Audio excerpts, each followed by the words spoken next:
Magnet TV నేను మీ కృష్ణవేణి. వ్యక్తిగత జీవితం అలాగే ప్రొఫెషనల్ లైఫ్ రెండు సమానంగా ఉన్నప్పుడు సక్సెస్ ఈజీ అవుతుంది. కానీ ఏ ఒక్కటి డిస్టర్బ్ అయినా ఇంకో దాని మీద ఇంపాక్ట్ ఉంటుంది. అలా ఆయన రాజకీయ జీవితం పైన వ్యక్తిగత జీవితంలో రేగిన దుమారం ఎంత ఇంపాక్ట్ చూపిందో తెలుసుకోవడానికి నేరుగా ఈ రోజు మనతో పాటే ఎమ్మెల్సీ దువ్వాడ శ్రీనివాస్ గారు ఉన్నారు. ఆలస్యం చేయకుండా ఎంతో మాట్లాడు. నమస్తే అన్న. నమస్కారం. మీ జీవితంలో పెను మార్పు అది మంచిదా చెడుదా అనేది కాలం నిర్ణయిస్తుంది, కానీ ఆ మార్పుకు మెయిన్ రీజన్ అయినటువంటి మాధురి గారిని ఇన్వైట్ చేద్దాం మీతో పాటు. సెన్సేషనల్ అండ్ స్పెషల్ పర్సన్స్ మీ ఇద్దరు కూడా ఇప్పుడు. సో లెట్స్ వెల్కమ్ మనం మాధురి గారు, ప్లీజ్. మాధురి గారు నమస్కారం. నమస్తే అండి. అన్న, వాణి గారితో మీ అనుబంధం 2 దశాబ్దాల పైన, కానీ వాణి దువ్వాడ శ్రీనివాస్, మాధురి శ్రీనివాస్ అనేది ఎక్కువ జనాలకు చుచ్చుకుపోయింది మీ 2 పేర్లు. నెగటివ్ పబ్లిసిటీకి విపరీతమైన అట్రాక్షన్ ఉంటుందనేది మరొకసారి ప్రూవ్ అయింది. మీ గురించి ఇంట్రెస్ట్ వెతకాలి, ఏం జరుగుతోంది అనే ఏదో క్యూరియస్, కానీ మీరు టోటల్గా అయితే దువ్వాడ శ్రీనివాస్ అప్రయత్నంగా మాధురి అని వచ్చేస్తుంది. ఇంత తక్కువ టైంలో మిమ్మల్ని ఇంత ఆక్రమించుకుంది కదా, ఏమనిపిస్తుంది? ఏదైనా అండి జీవితంలో ప్రేమాభిమానాలు అనేది ముఖ్యం. ప్రేమతో ఈ ప్రపంచాన్ని జయించవచ్చు. అది తల్లి, తండ్రి, తమ్ముడు, అన్న, చెల్లి, అక్క మధ్యన ఉండవలసింది స్వచ్ఛమైనటువంటి ప్రేమ. అది నాకు కొరవడింది. జీవితంలో అసూయ, ద్వేషం, ఆర్థిక అపేక్ష ఇవే తప్ప ఎప్పుడు కూడా ప్రేమతో నన్ను చూసిన పరిస్థితి. మాధురి ఎంట్రీ తర్వాత నా జీవితంలో అవన్నీ చూసాను. ఈరోజు ఐ ఫెల్ట్ వెరీ హ్యాపీ. జీవితం అంటే ఇది మేము కోరుకున్నది కాదు, అసంకల్పితంగా వచ్చింది.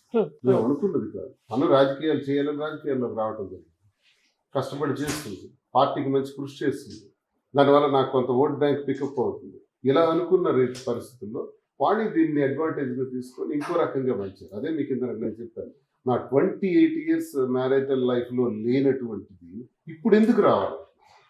ఇప్పుడు అవసరం ఏంటంటే, ఒకవేళ వస్తే దానికి ముగింపు ఎలా చేయాలో 4 walls మధ్య డిస్కస్ చేసుకోవాలి, పెద్దల మధ్య కూర్చోవాలి. పిల్లలు పెరిగిన తర్వాత ఇప్పుడు ఇలాంటి చర్చలు ఏంటి? చాలా మంది అనుకుంటారు ఇప్పుడు శ్రీనివాస్ ఏదో స్వార్థంతో చేశాడు, ఆమె ఏదో స్వార్థంతో చేసిందో, ఏదో ఆలోచనతో చేశారనుకుంటారు. ఇది ఫ్యాక్ట్ కాదు. 55 సంవత్సరాలు జస్ట్ 34. నేను అదే అడగబోతున్నాను. మాధురి గారు ఎప్పుడైనా ఈ ప్రయాణంలో ఈ 2 years లో గిల్ట్ ఫీల్ అయ్యారా? అరే చేయకపోని ఉంటేనే ఇలా అని. నేను ఎప్పుడు ఫీల్ అవ్వలేదు. ఏజ్ గ్యాప్ ఇదేది కూడా అసలు ఏ విషయంలో కూడా నేను గిల్ట్ ఫీల్ అవ్వలేదు. శ్రీనివాస్ గారు నా లైఫ్లోకి రావడం నేను ఒక గిఫ్ట్గా, గాడ్ గిఫ్ట్గా భావిస్తున్నాను తప్పితే నేను ఎప్పుడు కూడా గిల్ట్ అనేది అసలు ఆ బాడీకి ప్లేస్ కూడా లేదు. ఇది పరిస్థితులు కలిపిన బంధం ఒక రకంగా. అంటే ఫస్ట్ మీ ఇద్దరికి అది లేకున్నా కూడా పదే పదే జనాలు ఇప్పుడు అది సుకృతంలాగా మీరు భావిస్తున్నారు. బట్ వాణి గారు వేసిన నిందలో మీ ఫ్యామిలీ డిస్టర్బ్ అవ్వడము ఏదైతే ఏంటి ఇంకొకరికొకరు తోడు ఉండాలి అనుకున్నారు. కానీ అప్రయత్నంగా కలిపిన ఈ బంధంలో లవ్ ఎట్ ఫస్ట్ సైట్ అంత ప్రేమ ఎలా సాధ్యం అవుతుంది? చెప్పారు కదా గత జన్మ బంధం అని. మేబీ అది మిగిలి ఉందేమో. మా ఇద్దరికైతే అలానే అనిపిస్తాం. ప్రేమ అంటే చాలా ప్రేమ ఉందా మీకు? చాలా ప్రేమ త్యాగాన్ని కోరుకుంటుంది కదా. నేను రావడం దువ్వాడ శ్రీనివాస్ గారి రాజకీయ భవిష్యత్తుకి ఏమైనా ఇబ్బంది ఏమో, నేను త్యాగం చేస్తాను, నేను వెనకాలే ఉంటాను, మీరు బాగుండండి అని మీరు ఎంటర్ అవ్వకుండా ఉండాలని ఎప్పుడు అనుకోలేదా? అతను అది అనుకుంటే ఖచ్చితంగా నేను అలా అనుకుంటాను. అంటే నువ్వు రాకుండా ఉంటే నా లైఫ్ బాగుంటుంది. ఆయన అనుకోరు, ఆయనది ప్రేమే. మరి త్యాగం అంటే అతను కోరుకుంటే కదా నేను త్యాగం చేయాలి. అతను అనుకోవాలి నువ్వు నా లైఫ్ లోంచి వెళ్ళు, అప్పుడు నా పొలిటికల్ లైఫ్ బాగుంటుంది అంటే అప్పుడు నేను త్యాగం చేస్తాను. సో నువ్వు ఉంటే నాకు బాగుంటుంది అన్నప్పుడు త్యాగం అనే పదానికి అర్థం లేదు కదా. జనాలు యాక్సెప్ట్ చేస్తారు అనుకుంటే మీరు ఓకే, ఆ సిచ్యువేషన్ ఉంది, మీరు కలుసున్నారు, బాగున్నారు, ఆయన ఎట్లాగూ రాజకీయాల్లో ఉండాల్సిందే. ఇప్పుడు ఈ డిస్టర్బెన్సెస్ ఏదున్నా అదే యుద్ధరంగం, అదే గెలిచినా ఓడినా బ్రతికినా చచ్చినా రాజకీయాల్లోనే. ఇంకొక 3 సంవత్సరాలకు 4 సంవత్సరాలు మళ్ళీ జనాల్లోకి వెళ్తారు. నా ఇంపాక్ట్ ఆయనకు మైనస్ అవుతుందేమో అని ప్రేమ ఎక్కువ ఉన్నప్పుడే కన్సర్న్ ఉంటుంది కదా. మీరు ఒంటరిగా ఉన్నప్పుడు అలా నా ఇంపాక్ట్ అతనికి ప్లస్ అయింది కాబట్టి ఇంకా నాకు అనిపించలేదు. నా ఇంపాక్ట్ అతని లైఫ్ లో ప్లస్ అయిందని అనిపించింది కాబట్టి ఆ వర్డ్ కి అర్థం ఇంకా లేదన్న. అంటే దానికి మీరు అనుకున్న సిచ్యువేషన్స్ ఏంటి? అలా ఇంపాక్ట్ నేను అనుకున్న సిచ్యువేషన్స్ ఏంటంటే, మా నియోజకవర్గంలో కార్యకర్తలు, ప్రజలు మా ఇంటికి వచ్చినప్పుడు, అమ్మ మేము వాణి గారు ఉండేటప్పుడు చాలా ఇబ్బందులు పడ్డాం, మమ్మల్ని ఆదరించి దిక్కు కూడా లేదు, నువ్వు వచ్చాక మాకు ఆనందంగా ఉంది. సార్ ఎంత ఆనందంగా ఉన్నారో మాకైతే తెలియదు, కానీ మేమైతే నీ రాకతో చాలా ఆనందంగా ఉన్నాం, మమ్మల్ని బాగా ఆదరిస్తున్నాం, సార్ కళలో కూడా నిజమైన ఆనందాన్ని మేము చూస్తున్నాం. ఇది ఇంతకు ముందే జరుగుంటే మీ అందరం చాలా బాగుండేవాళ్ళం అని చెప్పి వాళ్ళు ఫీల్ అవుతున్నప్పుడు సో నాకు నెగిటివ్ ఎందుకు అనిపిస్తుంది నేను రావడం, వాళ్ళు ఎవరైనా వచ్చి నువ్వు రావడం వల్ల మాకు కష్టాలు ఉన్నాయమ్మా అని ప్రజలు అన్నప్పుడు నాకు అనిపించాలి ఓ నేను రావడం వల్ల అతనికి మైనస్ ఏమో అని. సో వాళ్ళు వచ్చి నాకు పాజిటివ్గా మాట్లాడుతున్నప్పుడు సో నేను రావడం అతనికి ప్లస్ అని అనిపిస్తుంది కానీ మైనస్ అని నాకు అనిపించలేదు ఎప్పుడు కూడా.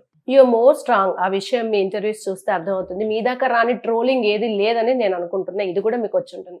మీ జంటని ఎన్టీఆర్ లక్ష్మీపార్వతి జంటతో చాలా మంది పోలుస్తున్నారు. లక్ష్మీపార్వతి గారి విషయంలో ఇదే ట్రోల్ అయితే ఆ తర్వాత మళ్ళీ వాళ్ళిద్దరు ప్రచారానికి వెళ్తే హైయెస్ట్ మెజారిటీతో ఎన్టీఆర్ గారు పదవి చేపట్టారు. అది కూడా ఉంది. సేమ్ మీ విషయంలో మీ ఇష్యూ తర్వాతే ఆయనకు 75,000 ఓట్ల సార్ మీకు వచ్చినాయి 74,000 ఓట్లు. అంటే అసలు టెక్కిల్లో చాలా దారుణం, అసలు మెజారిటీ రాదు అన్నట్టుగా ఉండే అక్కడ సిచ్యువేషన్స్ ఇవన్నీ. అట్లాంటిది ఇంత రప్చర్ లో కూడా ఆ ఓట్లు వచ్చాయి కదా. అంటే మిమ్మల్ని లక్ష్మీపార్వతి ఎన్టీఆర్తో పోలుస్తున్నప్పుడు ఈ రిజల్ట్ 75,000 అంటే 11 సీట్లకు పడిపోయిన వైసీపీ పరిస్థితుల్లో 75,000 మీ వ్యక్తిగత విషయాల్లో రావడానికి మీరు ఎలా చూస్తారు? అచ్చెన్నాయుడు ఒక 6 నెలల ముందు ఎలా అనౌన్స్ చేశాడంటే రాష్ట్ర పార్టీ అధ్యక్షుడిగా స్టేట్ లో హైయెస్ట్ మెజార్టీతో నేనే గెలుస్తాను, 70,000 మా మెజారిటీ తగ్గదు అన్నాడు. కొత్తగా వచ్చి 5 రోజుల ముందు రాజకీయాల్లోకి వచ్చి నామినేషన్ వేసిన వాళ్ళు కూడా ఉన్నారు కూటమి ప్రభుత్వం. 60, 70, 40,000తో గెలిచారు. అచ్చెన్నాయుడికి వచ్చింది 30,000. ఇన్ని గొడవలు, ఇన్ని సంఘర్షణల మధ్య ఒక రాష్ట్ర పార్టీ అధ్యక్షుడికి నా మీద వచ్చింది అంటే 25,000తో వైసీపీలో ఎవరైతే ఓడిపోయారో వాళ్ళందరూ గెలిచినట్టే. మీకు విషయం చెప్పనా, ఈ సిచ్యువేషన్ లో నేను తెర వెనక ఉండి రాజకీయాలు చేశాను, డైరెక్ట్ పాలిటిక్స్ చేయలేదు. నేను ఒక 1 year బయటకు కూడా కనిపించుకున్నా, బ్యాక్గ్రౌండ్ లోనే అంతా సపోర్ట్ చేసి చేశాను. అలా చేసినప్పుడు 72,000 వచ్చాయి. అదే నేను తెర దాటి ముందుకు వచ్చి ఉంటే ఖచ్చితంగా శ్రీనివాస్ గారు గెలిచేవారు. ఇప్పుడు ఈ కంపారిజన్ ని మీరు ఎట్లా పోల్చుకుంటారు? అవును, లక్ష్మీపార్వతి గారు, ఎన్టీఆర్ గారు, దువ్వాడ శ్రీనివాస్. నేను ఎవరితో కంపేర్ చేసుకోవట్లేదు. మా ఇద్దరు రిలేషన్షిప్ ని ఎవరితో కంపేర్ చేసుకోవాలని కూడా అనుకోవట్లేదు నేను. మా రిలేషన్షిప్ మా బాండింగ్ వేరు, మా లవ్ వేరు, మా రిలేషన్షిప్ వేరు. ఎవరితో కూడా కంపారిజన్ నాకు వద్దు. నేను ఎవరితో కూడా కంపేర్ చేసుకోవడానికి కూడా ఇష్టపడట్లేదు. తర్వాత ఒక ట్రోల్, చాలా నవ్వొచ్చిన ట్రోల్ ఒకటి ఉంది. దువ్వాడ శ్రీన్ అంటే ఫైర్ అనుకుంటే మాధురి జల్లో ఫ్లవర్ అని అంటున్నారు. లిటరల్ గా మీరు ఎంజాయ్ చేస్తున్నారు ట్రోల్స్, మీరేం మనసుకు తీసుకోవట్లేదు. చాలా స్పోర్టివ్ ఉన్నారు. దీనికి ఏమంటారు? ఏ భర్త అయినా భార్య జడలో ఫ్లవర్ అయితే తప్పే ఉంది. భార్య జడలోనే ఫ్లవర్ అయ్యాడు కదా, పక్కోడు జడలో కాదు కదా. భార్య భర్తలు అండర్స్టాండింగ్ తో ఉంటే ఏ తప్పు లేదు. అప్పుడే ఇంకా భర్తకి ధైర్యం, భార్యకి సపోర్ట్ అన్ని ఉంటాయి. సో వాళ్ళిద్దరు ఎవరు ఎక్కువ తక్కువ అనుకోకూడదు. ఇద్దరు సపోర్ట్ అనుకుంటేనే లైఫ్ బాగుంటుంది.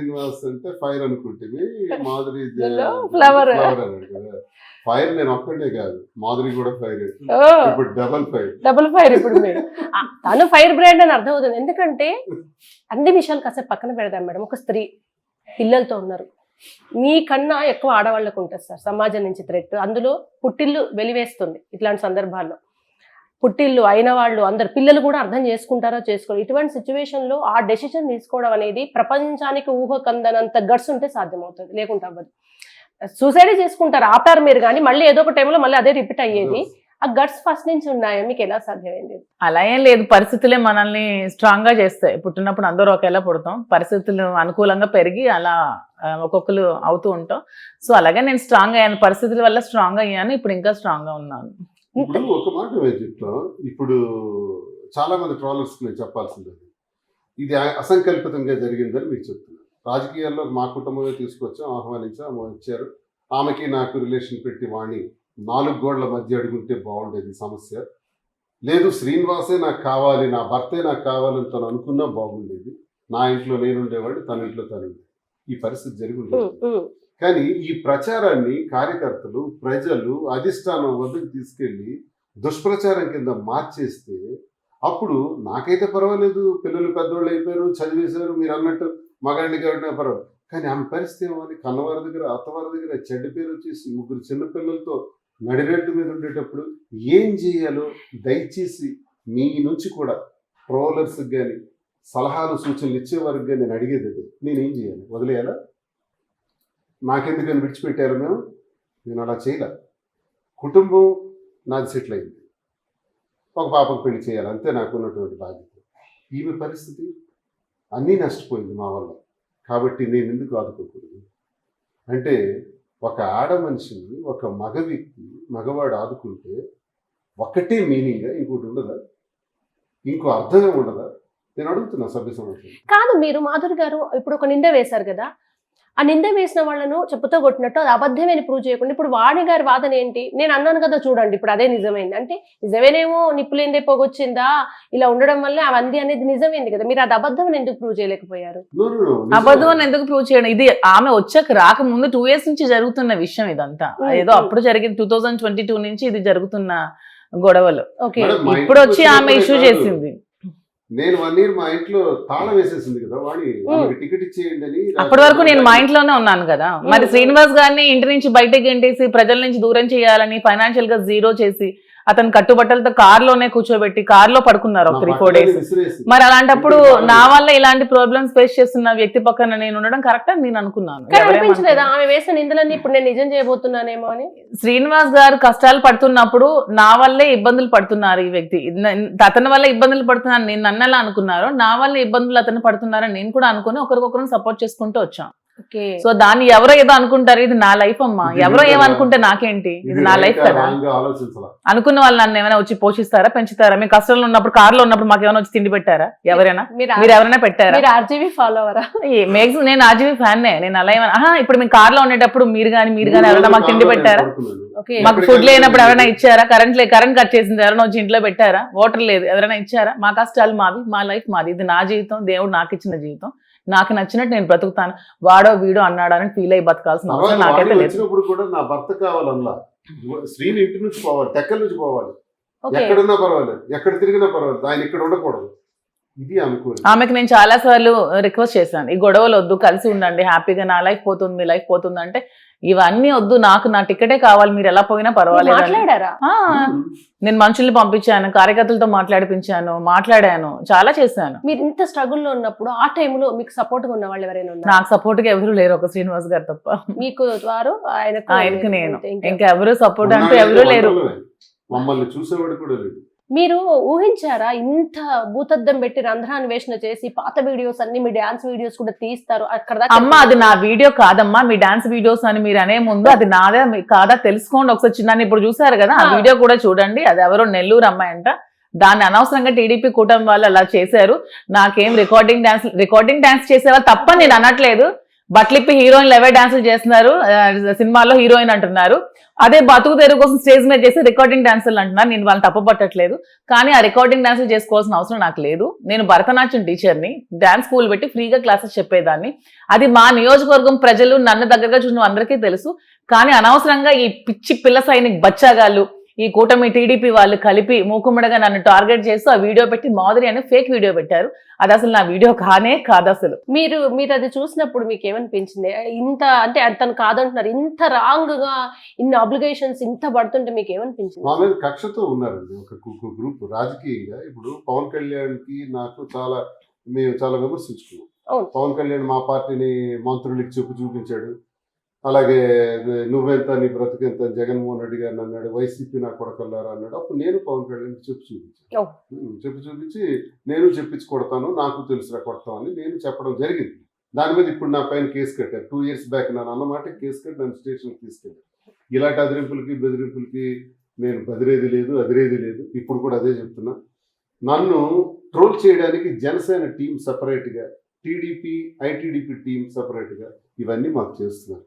కోట్లాది మంది ప్రజలుంటే, మేము తెలిసిన ఆంధ్రులు తెలుగు వాళ్ళకి కొన్ని కోట్ల మంది ఉంటే, అందులో 1000 మంది 2000 మంది చేస్తున్నటువంటి పని, వాళ్ళు చేస్తున్నటువంటి కంటిన్యూస్ ట్రోల్స్. మీరు ఒకసారి ట్రోల్స్ అని చూడండి, ఒకే అడ్రస్ తోనే 10 వస్తాయి. అదే టైప్ మళ్ళీ ఒకసారి లోపలికి వెళ్ళి చూడండి, అన్ని పవన్ కళ్యాణ్ ఫోటోస్ ఉంటాయి. జనసేన టీం 90% చేశారు. వాళ్ళకి దమ్ముంటే నేను చేసిన మాధురి కలిపి నేను చేసినటువంటి వ్యవహారాన్ని క్రిస్టల్ క్లియర్గా ఓపెన్గా చెబుతున్నాం. మీకు అది దమ్ముందా? మీరు మీ రహస్య జీవితాలు చెప్పగలరా? మీరు చొక్కా విప్పగలరా? నేను చొక్కా విప్పాను కాబట్టి మచ్చలు చూశాను, నా పుట్టుమచ్చలు లెక్కేశారు. మీ చొక్కా విప్పితే మీ పుట్టుమచ్చలు నేను తీయగలను.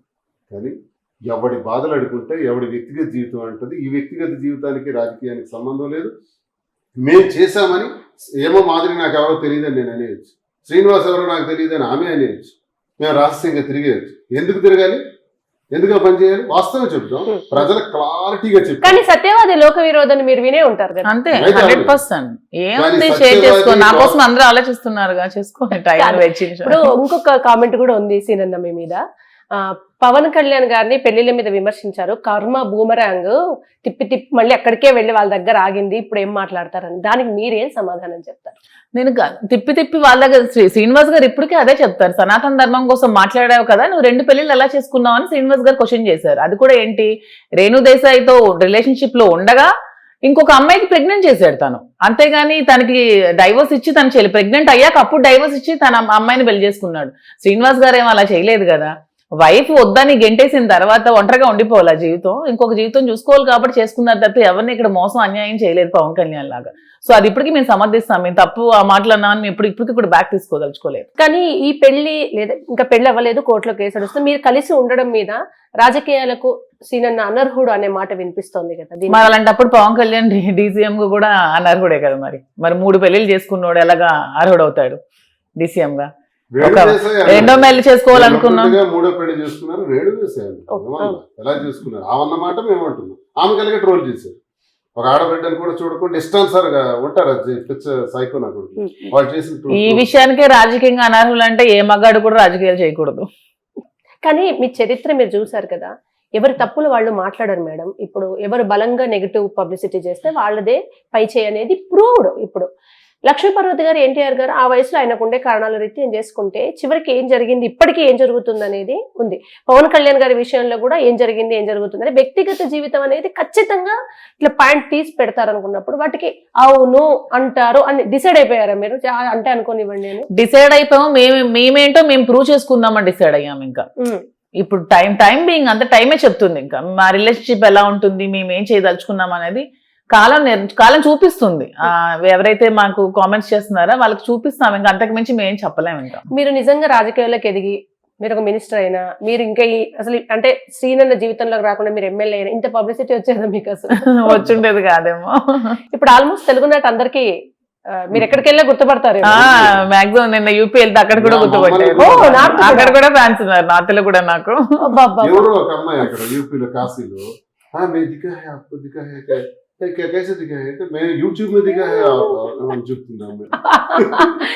Negative publicity impact. మీరు ట్రోల్స్ కి ఇబ్బంది పడి సూసైడ్ చేసుకున్న వాళ్ళని కూడా చూసాం మనం రాజకీయాల్లో, బయట సినిమాల్లో. ఇదంతా ఇంత స్ట్రాంగ్ అసలు థర్డ్ పర్సన్ అయినా మేము చూస్తేనే వామ్మో వీళ్ళు ఎట్లా తట్టుకుంటున్నారా అన్న పరిస్థితిలో ఎట్లా డీల్ చేస్తున్నారు అంత స్ట్రాంగ్ గా?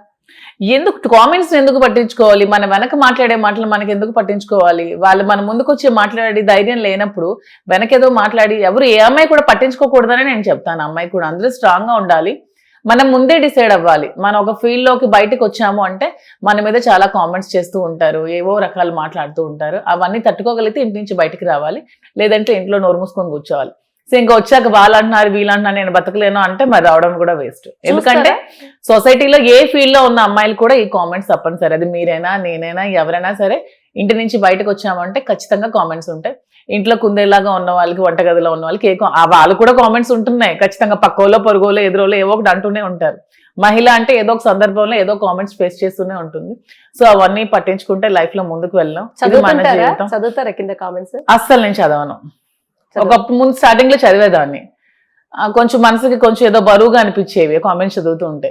తర్వాత పట్టించుకోవడం, ఇతను చదివితే కూడా చదవద్దు అంటాను. ఎందుకు మన అనవసరం. కొన్ని నెగిటివ్ వీడియోస్ ఎవరో పెడుతూ ఉంటారు, అవి కూడా చదవద్దు అంటాను నేను. మన మనసుకు నచ్చని చదవకపోవడం వేస్ట్. జనానికి ప్రజలే దేవుళ్ళు అని నేను నమ్ముతాను. కాబట్టి ప్రజలకి ఎందుకు జరిగిందో ఎలా జరిగిందో మా టెక్కల వరకు అయితే తెలుసు, మా జిల్లా వరకు తెలుసు. కానీ ఇంతమందికి ఇప్పుడు మేము తెలిసాం కాబట్టి అందరికీ చెప్పాలి. కాబట్టి మేము తీసుకునే నిర్ణయాన్ని స్పష్టంగా ప్రజలకు తెలియజేస్తాం. ప్రజలే దేవుళ్ళని నమ్మి వాస్తవాన్ని చెప్తాం. ప్రజలు నమ్మి మాకు అధోపాతాళానికి తొక్కగలరు, ఆ అత్యున్నత శిఖరానికి ఎత్తగలరు. రాముణ్ణి చూసింది ప్రజలే, రావణ్ణి చూసింది ప్రజలే, రావణ్ణి కీర్తించింది ప్రజలే, రాముణ్ణి కీర్తించింది ప్రజలే. ప్రజలు తలుచుకుంటే ఏదైనా జరుగుతుంది. ఆ విశ్వాసం మాకుంది. కాబట్టి ప్రజలకు వాస్తవాలు చెప్తాం. వాస్తవాల ద్వారా మాకు అర్థమైంది ఏంటంటే, ఈమెకి ఒక 1600 యూట్యూబర్ ఫాలోవర్స్ ఉంటే గొడవ అవక ముందు రోజు 1600 ఉంటే ఈ రోజు 1,00,000 దాకా. అవునా? 2 ఇన్స్టా వ్యూవర్షిప్ 1,45,00,000 దాకా. మానిటైజేషన్ కూడా అయిపోయింది. ఎందుకు ఇదంటే మేము ఒకవేళ తప్పు చేస్తుంటే ఎవడో 1000-2000 మంది గురించి ఆలోచించడం ఏంటి? మేము కారులో వెళ్తుంటే ఓవర్టేక్ చేసుకుంటూ, యాక్సిడెంట్ అవుతుందని కూడా చూసుకోకుండా ఓవర్టేక్ చేసుకుంటూ ఒక జంట ఆపారు. ఆపిన తర్వాత ఆపాము. వెంటనే ఏం కావాలంటే ఒక ఫోటో కావాలన్నారు. ఏమమ్మా మీరేం చేస్తున్నారంటే డాక్టర్, ఆయన ఒక పొలిటీషియన్, వాళ్ళకి ఏంటి మాతో ఫోటో అవసరం, ఏమర్థం చేసుకున్నారు అంటే మీ ధైర్యం నచ్చిందండి, ఈమె కడుతున్నారు మీ ధైర్యం మాకు నచ్చింది. అసలు సరే మా కారు మీకు మేమని మీకు ఎలా తెలిసిందంటే మీ కారు మాకు తెలుస్తా 2222 మా కారు నెంబర్ మాకే తెలుస్తుంది వాళ్ళకి. ఇది ఏంటి అర్థాన్ని ఇస్తుంది? ఇలాంటివి రోజుకి ఇన్ని చూస్తూ ఉంటాం. గడప దాటి బయటకు వెళ్తే ప్రతి ఒక్కరు యుఎస్ నుండి ఒక ఆవిడ వచ్చింది నన్ను కలవడానికి, కేవలం నన్ను కలవడానికి 4 hours వెయిట్ చేసి నన్ను కలిసి నన్ను హక్ చేసుకుంటే చాలంట ఆమెకి. ఆ టైంలో మీకు ఎగ్జాక్ట్లీ ఏమనిపించింది? చాలా చాలా హ్యాపీగా అనిపించింది. చెప్తున్నాను కదా, అలాంటప్పుడు ఈ 1000 మంది కామెంట్స్ చేస్తే ఏముంది చెప్పు, ఒక్కలే చాలు కదా. మీరు ట్రోలర్స్ కి థ్యాంక్స్ చెప్పాలండి. చెప్పాలి, వాళ్ళ వల్లే మీకు అసలు బాగా కదా నన్ను సెలబ్రిటీ చేసి. హైదరాబాద్ లో నిన్ననే ఒక పెద్ద పోలీస్ ఆఫీసర్, నేను ఒక పెద్ద స్థాయి, నేను ఒక దగ్గరికి వెళ్తున్నాను ఫ్రెండ్ దగ్గరికి, నేను అక్కడికి వెళ్తున్నాను, ఆయన అక్కడికి వచ్చాను, వచ్చి మిమ్మల్ని చూడటానికి వచ్చాను సార్, మిమ్మల్ని టచ్ చేస్తే చాలు అని వచ్చి నా చెయ్యి తీసుకుని గుండె మీద పెట్టుకుని పెద్దగా ఊపిరి తీసుకున్నాడు. ఒక పెద్ద పోలీస్ ఆఫీసర్. ఏంటి ఆయనకి నాకు సంబంధం అంటే ఆయన ఎవరో నాకు తెలియదు. అంటే అది ఆ ప్రేమాభిమానాలు మేము పొందగలిగాం. మంచి చేసామా చెడు చేసామా, ఇది రైట్ ఆర్ రాంగ్ అంటే మేము చేసింది జనానికి చెప్పాం, జనం అర్థం చేసుకున్నారు, మాకు అత్యున్నత స్థాయికి తీసుకెళ్తున్నారు. ఇప్పుడు మేము ఏం డెసిషన్ చేసామంటే ఎక్కడైతే కూలిపోయామో, ఎక్కడైతే అబాస్ పాలయ్యామో అక్కడే లేవాలి, అక్కడే లేవాలి, అక్కడే గెలవాలి. అందుకే డెసిషన్ అంతా చేసుకుని ఇప్పుడిప్పుడే హైదరాబాద్ కూడా మేము వారానికి 3 రోజులు ఇక్కడ ఉంటాం. సినిమా తీసే ప్రయత్నంలో నేను ఇక్కడికి ఎక్కువ రావడం. బిజినెస్ స్టార్ట్ చేస్తున్నాను, శారీ షాప్ పెడుతున్నాను, స్టోర్ మియాపూర్ మదీనాగూడ దగ్గర. బిజినెస్ లో సినిమా ప్లాన్ ఏదో ఉందని విన్నా. లేదు ఇప్పుడు లేదు, షాప్ అయ్యాక అడిగారు మా స్టోరీ అంతా తీస్తామని. ఓకే ఓకే, వాళ్ళకి స్టోరీ అంతా చెప్పాం, ఇంకా వాళ్ళ ఇష్టం. మేడం ఇప్పుడు ఏదైనా అలా ఎంత పైకి లేసినా మళ్ళీ పడాల్సిందే. ఈ నెగిటివ్ ట్రోలింగ్ అంతా కూడా హీట్ మీద కొన్ని రోజులు నడుస్తూ ఉంటది. అలా ఎంత ఎత్తుకు లేస్తే అంత పడిపోవాల్సిందే. ఇదంతా ఒక ఫేజ్. ఇప్పుడు తర్వాత కామన్ అయిపోతుంది. మీకు స్టార్టింగ్ లో మీ మీద ఉన్న నెగిటివిటీ అంతా పోతుంది కదా, తర్వాత అందరికి బాగానే ఉంటుంది మీ పట్ల ప్రేమ అభిమానం. నెగిటివిటీ అంటే ఎవరు ఏ విషయంలో మీరు ఏది చేసినా పొగిడే వాళ్ళు ఉంటారు, దాన్ని విమర్శించే వాళ్ళు ఉంటారు. సో పొగడ్తల్ని ఎక్కువ తీసుకోకూడదు, విమర్శల్ని కూడా మనసుకు తీసుకోకూడదు. రెండింటిని బ్యాలెన్స్ చేసుకుంటే లైఫ్ హ్యాపీగా. కానీ ఈ ఫేజ్ ఇప్పుడు మిమ్మల్ని వచ్చి హక్ చేసుకుంటున్నారు, మిమ్మల్ని అప్రిషియేట్ చేస్తారు. ఈ ఫేజ్ వెనకాల ఒక చీకటి రోజులు ఉండుంటాయి. మీ ఇద్దరే కార్లో ఉన్నాం రోజు. మీకు మీరే ధైర్యం, మీకు మీరే ఓదార్పు. చాలా మంది ఇలా జంటలు కలిసి సూసైడ్ చేసుకున్న వాళ్ళు కూడా ఉన్నారు. ఇంకా వద్దు మన ఇద్దరం కలిసి చనిపోదాం. ఎట్లా ధైర్యం చెప్పుకున్నారు? ఎంత ఏడ్చేవారు? ఆ రోజుల్ని మాకు ఎట్లా చెప్తారు?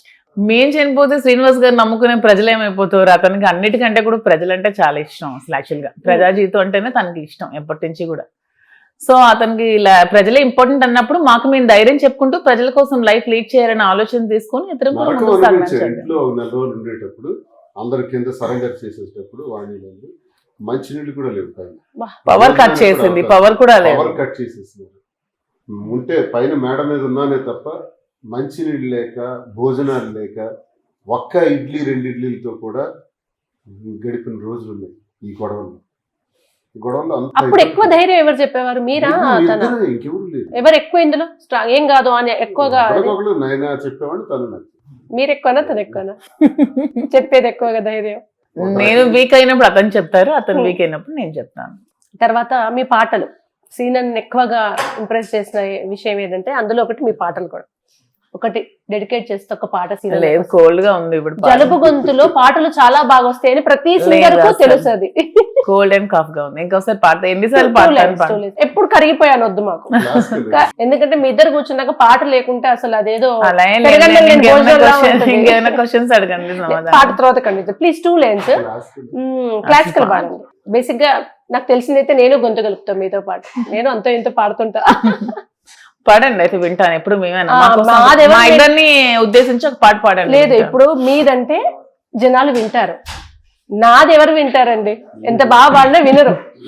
మీరు వింటారు, కింద కామెంట్స్ వేసుకుంటారు, ఆయన పాడవంటే నువ్వెందుకు పాడవుతాయి అని నాకు అవుతాయి.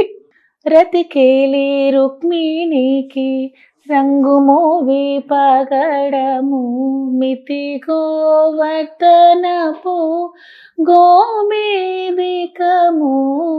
రతికేలి రుక్మిణికి రంగు మోవి పగడము మితి గోవర్ధనపు గోమేదికము. చాలా చాలా మీరు చాలా ఎంజాయ్ చేస్తారా? ఎట్లా అన్న మీకు ముందు నుంచి పాటలు ఇష్టమా? క్లాసికల్ డాన్స్, భరతనాట్యం ఇష్టం.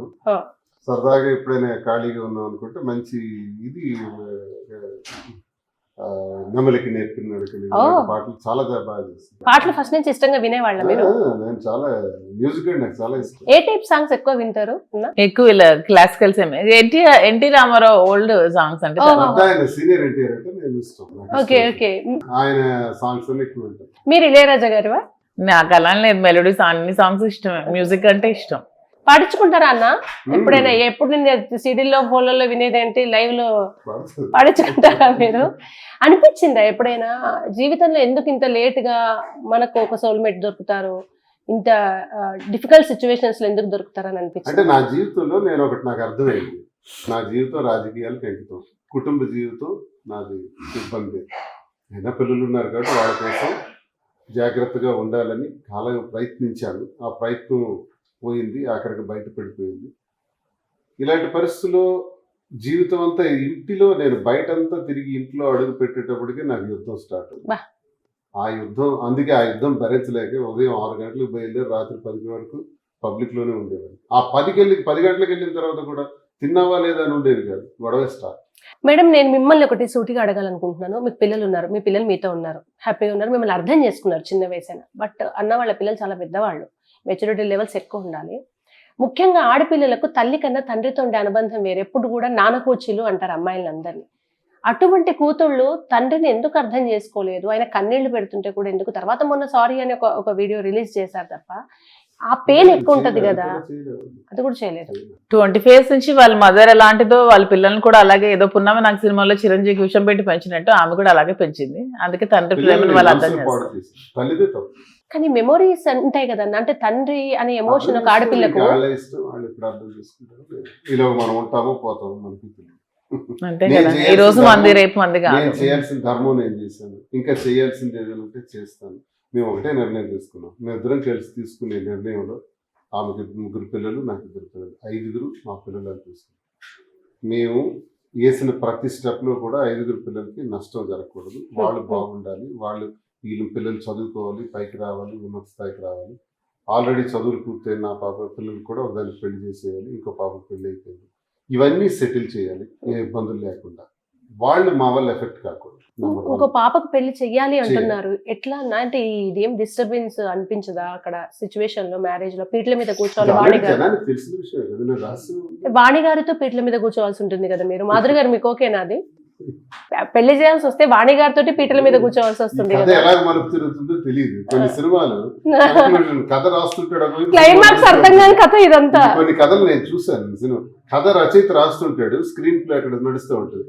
కంక్లూజన్ స్టోరీ ఎలా రచయిత కంక్లూడ్ చేస్తాడు అన్నది కొన్ని దాసనారాయణ గారు, ఇది కాలమే చెప్పాలి ఏం జరుగుతుందో. మీకు ప్రేమ పుట్టగానే వెనక నుంచి నీడలాగా పొసెసివ్నెస్ కూడా పుడుతుంది కదా, మీకుందా పొసెసివ్నెస్? ఉందా సినన్న మీద? అన్ని విషయాల్లో ఉంటుంది, కానీ వాళ్ళ పాప పెళ్లి అనేటప్పుడు నేను పీటల మీద కూర్చొని పెళ్లి చేయాలి తప్పదు అన్నప్పుడు నేనేమన్నా చేయొచ్చు. మిగతా విషయాల్లో ఉంటుంది, ఎందుకు ఉండదు? ఏమంటారు మీరు దానికి? అది కరెక్ట్, అది ఉంటేనే కదా అభిమానం. మీరు ఎంజాయ్ చేస్తారు, అది అందరు అబ్బాయిలా కాదు. పొసెసివ్నెస్ ఎందుకు ఉంటుంది? ప్రేమ ఉంటేనే ఉంటుంది, ఓకే, ప్రేమ లేకుండా రాదే. కానీ మీరు జీవితంలో ఎప్పుడు చూడండి ఒక ఫేస్, ఒక డిఫరెంట్ అనుభూతులు, అనుభవాలు ఇవన్నీ మీరు ఇప్పుడు పొందుతున్నారు కదా, ఎవ్రీడే మీకు ఎట్లా అనిపిస్తుంది? ఇప్పుడు సంతోషం, ఇప్పుడు చాలా హ్యాపీగా లైఫ్ లీడ్ చేస్తున్నాను, ఏదైనా సాధించగలను ధైర్యం వచ్చింది. ఇప్పుడు నా కోసం తను ఏం చేస్తున్నారు, నేను వ్యాపారం ఇలా టైం వేస్ట్ చేయొద్దు, 29 ఎలక్షన్, 27 వరకు మనకేం పని లేదు. ప్రజలకి ఇప్పుడు కార్యకర్తలకి ఏదైనా కష్టం ఇబ్బంది జరిగితే వెళ్దాం, ఏమైనా ఫంక్షన్స్ ఉంటే హాజరవుదాం, అంతే కదా పని. అవి చేస్తూ ఒక 3 రోజులు, వారంలో 3-4 రోజులు చేస్తూ ఒక 3-4 రోజులు వ్యాపారం కింద కూడా దృష్టి పెట్టాను. హైదరాబాద్లో ఈరోజు బిజినెస్ స్టార్ట్ చేయడానికే తను ఆల్రెడీ ఇనిషియేషన్ తీసుకుని ఎక్కడ ఉన్నటువంటి ఆస్తులన్నీ కూడా అవసరమైతే అమ్మాల్సినవన్నీ ఇంకా రెడీ చేసుకుంటూ, అమౌంట్స్ రెడీ చేసుకుంటూ ఒకసారి స్టోర్ కూడా స్టార్ట్ చేసి అవి బ్రాంచెస్ కింద పికప్ చేయాలని ప్లాన్ చేస్తారు. మీరు రాజకీయాల్లో కూడా ఉన్నారు అంటే ఇంకా మీ రాజకీయ లక్ష్యాలు పక్కన పెట్టాలనుకుంటున్నారా మీరు? అలా ఏం కాదు, రెండు బ్యాలెన్స్ చేద్దాం అనుకుంటున్నాను అంతే. వైసీపీతోటే ప్రయాణం మీరు అనుకునేది అయితే? శ్రీనివాస్ గారు ప్రాణం ఉన్నంత వరకు, చివరి నిమిషం వరకు జగన్మోహన్ రెడ్డి గారి కోసం మాత్రమే అతను వర్క్ చేస్తారు. సో వైసీపీతోనే ప్రయాణం ఉంటుంది అనుకుంటున్నారు. మీకు అంటే వ్యూహాత్మకమైన నిర్ణయాలు చాలా అవసరం రాజకీయాల్లో. కరుణేష్ మంత్రి అని కూడా అందుకే అంటారు కదా. మీరు వచ్చిన తర్వాత ఆయన రాజకీయ భవిష్యత్తు ఎలా ఉండబోతుంది, మీరు ఎంటర్ అయిన తర్వాత ఏం చేంజెస్ చూసారు? అది నేను చెప్పాలి కదా, నేను చెప్పకూడదు కదా. అది మీ శ్రీనివాస్ గారు అడిగితే చెప్పండి శ్రీనివాస్ అన్న, గారు ఎట్లా చెప్తారు. మీరు ఆయన ప్రేమలో బాగా చేశారు, నేను చాలా బాగున్నాను అలా అని కాదు, నా వల్ల అతను ప్లస్ అవుతుందో మైనస్ అవుతుందో రాజకీయంగా రాజకీయంగా ఏంటంటే, ఏంటనేది. ఇప్పుడు మనం ఇలా కూర్చున్నాం, మీరు వచ్చిన వెంటనే టీలు కాఫీలు, టైం అయితే లంచ్, ప్రేమగా ఆ కుటుంబంలో ఉన్న సభ్యులు మాట్లాడితే మీరు చాలా సంతృప్తిగా వెళ్తారు. వచ్చిన ప్రతి కార్యకర్తకు కూడా ఇంటికి వచ్చేటప్పుడు ఆప్యాయత అభిమానం మనం చూపించాలి. అది నాకు పొరబడింది 28 years. ఇప్పుడు నేను కొత్తగా టెక్కల్లో చూస్తున్నాను ఏంటంటే, ఈమె వచ్చిన ప్రతి ఒక్కరికి కూడా ఆ సమయాన్ని బట్టి, ఇది టీ టైం టీ, ఇది లంచ్ టైం లంచ్, ఇది రాత్రి అయిపోయింది, వీళ్ళు మరి ఇంటికి వెళ్ళారు, అవసరమైతే 3 రూములు కట్టాం అక్కడ కార్యకర్తలు, అందులో మీరు ఉండుకోవచ్చు, హాయిగా మీరు ఇక్కడ పడుకుని ఉండండి, భోజనం చేయండి, ఇక్కడ ఉండండి, రేపు ఉదయం వెళ్ళండి అనే టైప్ ఏర్పాట్లు కూడా చేసి ఒక కొత్త విధానంలో ఇప్పుడు తను ఇనిషియేట్ చేసి ప్రారంభించింది. ఇది నాకు హెల్ప్ అవుతుంది కదా. పొలిటికల్ గా వచ్చే కార్యకర్తకు మనం సంతృప్తిగా, మనం భరోసాగా ఉన్నామని, ఆర్థికంగా కూడా ఎవరికైనా ఇబ్బంది వస్తే ఏం పర్వాలేదు నేను ఉన్నాను అని చెప్పి ఆర్థిక సహాయాలు కూడా చేస్తుంది. మాధురి గారు, మీకు ఈ లీడర్షిప్ క్వాలిటీస్ ఎక్కడి నుంచి, అంటే మీ బ్యాక్గ్రౌండ్ ఏంటి, ఏం చదువుకున్నారు, ఈ పొలిటికల్ గా ఇది ఎక్కడి నుంచి వచ్చింది మీకు? అలా కాదు, నేను BSc బయోటెక్నాలజీ చదువుకున్నాను. లా కూడా 1 year చేసి డిస్కంటిన్యూ చేశాను పిల్లల వల్ల. మా ఈ మ్యారేజ్ ఫాదర్ ఇన్ లా వాళ్ళు అంతా ఈ టెంపుల్స్ కట్టించడం, ఫౌండేషన్ పెట్టడం, టెంపుల్లో సత్సాయి మందిర్లో ఒక రోజు ఒక 100 మందికి భోజనాలు పెట్టించడం, ఇవన్నీ ముందు నుంచి ఫ్యామిలీ నుంచి అలవాటు. ఒక 2009 నుంచి ఈ కార్యక్రమాన్ని చేస్తున్నాం. ఫ్రీగా డాన్స్ క్లాసెస్ చెప్పడం, పిల్లలు ఎవరైనా పూర్ పీపుల్ ఉంటే ఫ్రీగా చదివించడం, ఇవన్నీ కూడా 2009 నుంచి చేస్తున్న కార్యక్రమాలే మేము. ఇవన్నీ చూసే వీళ్ళు రాజకీయాల్లోకి పిలిచారు నన్ను. మీ ఇంపాక్ట్ ఉంటుంది, ఇంపాక్ట్ ఉంటుందనే పిలిచారు. నాకు ఉమెన్స్ డే ఒక కార్యక్రమం జరిగింది. ఆ రోజు నేను చూసాను ఒక 2000 మంది విమెన్ వచ్చారు. ఇవి ఏం చెప్తే చేస్తున్నారు. మాకు ఆ స్వార్థం అక్కడే కలిగింది. యాక్చువల్లీ ఇంతమంది ఉన్నారే, వీళ్ళందరికీ కోలాటం నేర్పించి, తిరుపతి వెళ్ళి అక్కడ కోలాటం చేయించడం, కార్యక్రమాలు చేయడం, భరతనాట్యం నేర్పించడం, ఇదంతా ఫ్రీగా సర్వీస్, ఇవన్నీ చూస్తే ఈవెన్ పాలిటిక్స్ లోకి తీసుకుంటే ఈ వింగ్ అంతా మనకి 2-3 వేల ఓట్లు కలిసి వస్తాయి కదా అని అర్థంతోనే వాణి గాని మేము కానీ పిలిపించడం జరిగింది. ఈ రకంగా మీకు ఇప్పుడు కోలాటం, మాడవీధుల్లో మీరు చేసిన నృత్యం, ఇదంతా ఒక మన కల్చర్ సాంప్రదాయానికి వస్తుంది కదా, వాళ్ళందరి దృష్టిలో ఇప్పుడు మీరేంట, వాళ్ళంతా కంటిన్యూగా మీతో ఉన్నారా? ఇప్పుడు ఆ 2000 మంది మళ్ళీ లేదు, నేను 2022 ఎప్పుడైతే పాలిటిక్స్ లోకి వచ్చానో అప్పటి నుంచి క్లాసెస్ అన్ని డాన్స్ స్కూల్ కూడా క్లోజ్ చేసేసాను. అంటే ఇంకా టైం, ఇంకా ఈ పొలిటికల్ గా ఉండడానికి టైం లేదు. మార్నింగ్ మేము గడప గడప టచ్ అయితే ఉన్నాను. మార్నింగ్ కార్యక్రమం గడప గడప అని, రాజకీయాలని మార్నింగ్ వెళ్తే నైట్ 10 or 11 అయ్యేది. 2022 నుంచి ఈ క్లాసెస్ అన్ని ఆపేసాను. టచ్ లో అయితే ఫ్యామిలీస్ అందరూ టచ్ లో అయితే ఉన్నారు, ఫంక్షన్స్ కి వెళ్ళడం అవన్నీ ఉన్నాయి, కానీ ఈ క్లాసెస్ అవి అయితే ఇదంతా ఒక విశ్వనాథ్ గారి సినిమా లాంటి జీవితం. భరతనాట్యము ఇదంతా కూడా పాలిటిక్స్ ఉండేసరికి అట్లా ఉండదు. అదేదో మళ్ళీ ఫ్యాక్షన్ సినిమా లా ఉంటది కదా, మనం హెక్టిక్ అవ్వాలి, రష్ అవ్వాలి, ఫిజికల్ గా బాగా స్ట్రెయిన్ అవుతుంది, అంత హాయిగా ఒక కళలో ఉన్నంత మానసిక అది ఆనందం ఉండదు. ఈ కంప్లీట్ దీనికి ఎలా అడాప్ట్ చేసుకున్నారు మిమ్మల్ని? అది ఉండదు. ఆ లైఫ్ వేరు, ఈ లైఫ్ వేరు. ఆ లైఫ్ చాలా హ్యాపీయెస్ట్ లైఫ్, ఈ లైఫ్ చాలా స్ట్రగుల్డ్, చాలా స్ట్రెస్, ఇవన్నీ చాలా ఇబ్బందికరమైన జీవితమే ఈ రాజకీయ జీవితం అనేది. ఎందుకంటే ఎప్పుడు ఏ రోజు ఎలా ఉంటుందో తెలియదు, ఎప్పుడు ఎలా గడుపుతామో తెలియదు. మార్నింగ్ లేసే నైట్ వరకు ఎలా జరుగుతుందో కూడా ఆ రోజు తెలియని డేస్ అన్ని రాజకీయాల్లో గడిపాను. ఇవన్నీ కొన్ని ఇబ్బందికరమైన డేసే. ఆ లైఫ్ తో కంపేర్ చేసుకుంటే ఇవి టఫెస్ట్. అక్కడ అన్ని సన్మానాలు, శాల్వాలు ఉంటాయి, ఎదిరింపులు కూడా ఎక్కువ ఉంటాయి, చాలా ఉంటాయి కదా, చాలా ఉంటాయి. మీ విషయాల్లో ముఖ్యంగా ఇన్స్టాగ్రామ్ లో మీరు ఇప్పుడు చాలా యాక్టివ్ గా ఉంటున్నారు కదా, చాలా మంది ఉన్నారు అలా ఇన్ఫ్లుయెన్సర్స్, అందరిని మనం చూస్తున్నాం, కోట్లలో ఫాలోవర్స్.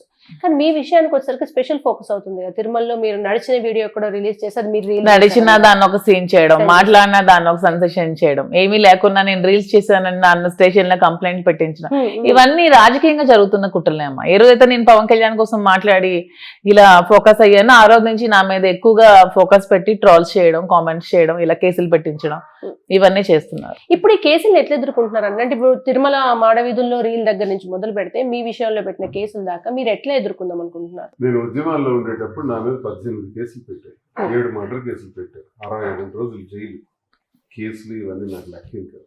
కేసులు, జైళ్ళు అన్నిటికీ సిద్ధమై ఇప్పుడు రూలింగ్ లో ఉన్నాం 5 సంవత్సరాలు. ఎమ్మెల్సీగా రూలింగ్ లో ఉన్నప్పుడు 2.5 years ఉన్నాను, ఇప్పుడు ఉన్నాను, ఆపోజిషన్ అప్పుడు ఉన్నాను.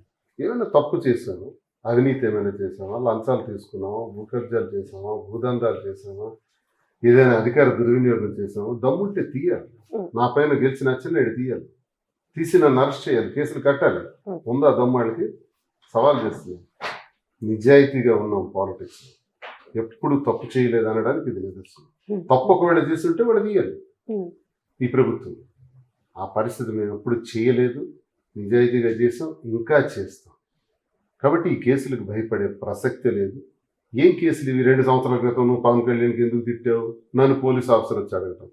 ఏం తిట్టినా చెప్పు చూపించాను, నిజమే ఒప్పుకుంటున్నాను. మరి పవన్ కళ్యాణ్కి ఇలా అడగవా? ఆ పవన్ కళ్యాణ్ కూడా జగన్మోహన్ రెడ్డి గారిని తిట్టాడు కదా, వైసీపీ నా కొడుకులు అన్నాడు కదా, ఆయన మీద కేసు కట్టవా, నా మీద కొడుతున్నావు అడిగాను. ఇంకా ఏదో ఒంగోలులో కట్టారంటే, చిత్తూరులో కట్టుకుని ఎన్ని తిప్పుతారో తిప్పని అన్నింటికీ రెడీ, కేసులకి రెడీ. తిరుపతిలో కేసు కట్టారు, ఏదో ఎవిడెన్స్ చూపించమన్నాడు, మేము వీడియో చూసి రీల్స్ చేసినట్టుగా. మేము వెంకటేశ్వర స్వామి భక్తులు. అక్కడ అడుగు పెట్టడానికి వెళ్ళే ముందు నుంచి వచ్చే వరకు చాలా జాగ్రత్తగా ఉంటాం. ఆ స్వామివారి సన్నిధిలో ఎలా ఉండాలో మాకు తెలియదు కాదు. ఎవరో దుర్మార్గులు ఆలోచించి మా మీద కేసు కట్టేసి అబాస్పాలు చేసేసేస్తే, ఆ కేసులో ఒక్క ఎవిడెన్స్ సర్వేలెన్స్ కెమెరాస్ ఉంటాయి కదా, మేము ఎక్కడైనా రిలీజ్ చేసినట్టు photo shoot, ordinary pant shirt మామూలుగా వెళ్ళి మేము ఒకసారి భక్తుల్లా తీసుకుంటాం, భక్తులు లక్షలాది మంది ఫోటోలు తీసుకుంటుంటే వాళ్ళలో మేము కూడా ఒక సెల్ఫీయో ఫోటో తీసుకుంటే దాన్ని తప్పు కింద సృష్టించి మేము రిలీజ్ చేసామన్నారు. తప్పుంటే దాన్ని ఎవిడెన్స్తో మా మీద పెట్టండి, పెట్టమని అంటున్నాం. ఇప్పుడు నిజంగా మేము తప్పు చేస్తుంటే తిరుపతిలో ఏం చేస్తున్నారయ్యా? ఎందుకు టైం వేస్ట్ చేస్తున్నారు? తీయండి అవన్నీ, ఆ ఎవిడెన్స్ తీయండి, ప్రజలకు చూపించండి. ఇదిగో దువాడ శ్రీనివాస్ రీల్ చేశారు, మాధురిలా రీల్ చేశారు, లేకపోతే ఫోటో షూట్ చేశారు, తీయండి అయ్యా. మాధురి గారు, ఇప్పుడు ఒకరి పట్ల ప్రేమ ఇదంతా ఉంటుంది, కానీ at the same time individual goal కూడా ఒక వ్యక్తికి ఉండాల్సిందే. మీకు స్వతహాగా ఉన్న లక్ష్యం ఏంటి? నా లక్ష్యం ఏంటంటే శ్రీనివాస్ గారిని ఎమ్మెల్యేగా గెలిపించుకోవాలి. ఓకే, 2029 ఎలక్షన్ లో. ఇప్పుడు చిన్నగా బ్రాడర్ వెళ్ళి సెల్ ఫోన్ లో వస్తున్న విమర్శలు రేపు బహిరంగ సభల్లో వస్తాయి కదా, ధీటుగా ఇంతే స్ట్రాంగ్ వస్తాయమ్మా. నాకు ఇన్స్పిరేషన్ జయలలితకే నిండు సభలో చీర కొంగుపట్టు లాగారు, సీఎం అవ్వలే, కూర్చోలే, అందరినీ కూర్చోబెట్టలే కింద. అన్ని వస్తాయి. రాజకీయం అన్న తర్వాత విమర్శలు అవన్నీ కామన్, అవన్నీ ఫేస్ చేసుకుని వెళ్ళడమే రాజకీయ జీవితం, అంతే. వ్యక్తిగత జీవితాలు, కోర్టులు, రాజ్యాంగాలు కూడా కొన్ని లివింగ్ రిలేషన్స్ మరొకటి ఇద్దరు ఇష్టంగా చేసుకుంటున్నా అనడానికి లేదన్నారు. కానీ వాటికి అతీతంగా సామాజిక కట్టుబాట్ల నేపథ్యంలో ఈ విమర్శల గురించి మనం మాట్లాడుకుంటున్నాం. కానీ అందరూ ఇది ఎన్ని రోజులు కొనసాగుతుందో తెలియదు, మధ్యలోనే వెళ్ళిపోతారని ఈ విమర్శలకు అతీతంగా మీ జంట ఒకరికొకరు ఇంత స్ట్రాంగ్ గా, ఈ వయసులో ఇంకేదో ఉంటుంది స్ట్రగుల్స్ మధ్య అనేది ఎవరికి లేదు ఆలోచన. బట్ మీ మోరల్ సపోర్ట్, రాజకీయ భవిష్యత్తు ఉన్నతంగా ఉండి అన్ని ప్రశ్నలకు మీ కార్యాచరణ ద్వారానే సమాధానం చెప్పాలని మనస్ఫూర్తిగా మ్యాగ్నా నుంచి కోరుకుంటున్నాం. Thank you so much for your wonderful time.